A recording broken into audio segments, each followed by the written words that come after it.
The past few weeks I've been focusing on busting the backlog, mainly focusing on going down my huge Steam wishlist and picking out indie games that have caught my eye over the years that I've never played.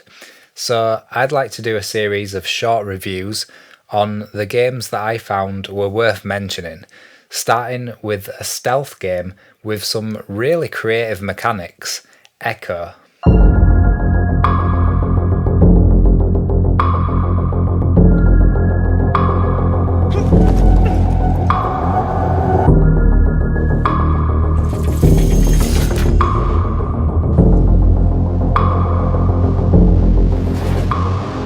Echo is set on a really peculiar planet. Inside this planet is a huge palace with sprawling halls, and it's here you spend pretty much most of the game.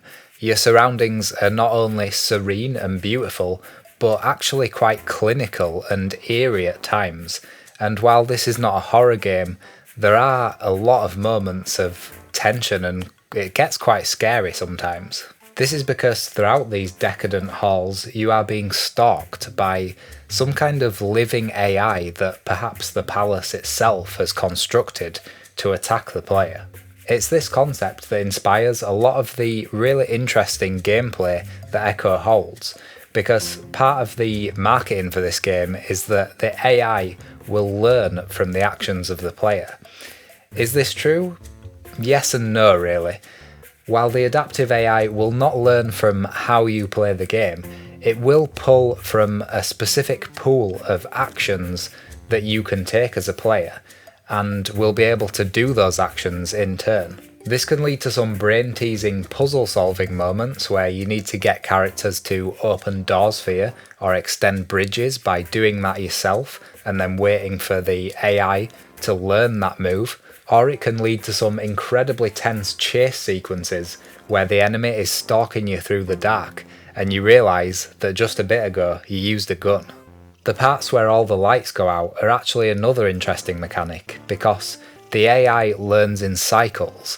Each time it goes dark, the enemy will forget moves that it learnt last time and learn the moves that you did in the current light cycle. So it leads to a really cool dynamic of player choice where you have to decide, is it worth opening this door to get through this area in a specific way, or do I find another way around where I don't teach the AI how to open doors again?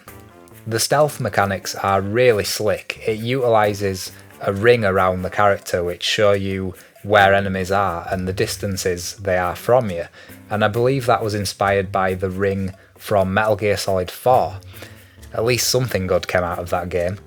But the dynamic soundtrack also complements this perfectly. As enemies come into view, there are little percussive hits, and if you get seen, there's a more intense percussive hit, so it synergizes really well with the visuals, and you know exactly when you're in danger and when you should run.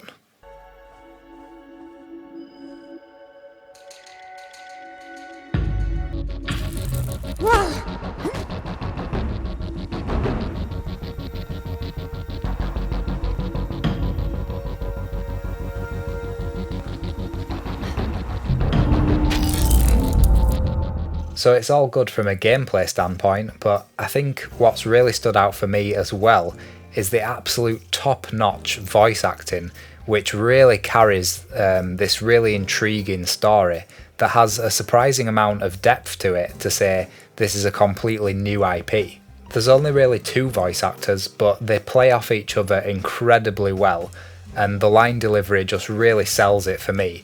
And of course they're British, so that makes a good change from, the American voice acting that is usually what we get in these kinds of games. Unfortunately, along with this strong recommendation comes a bit of bad news.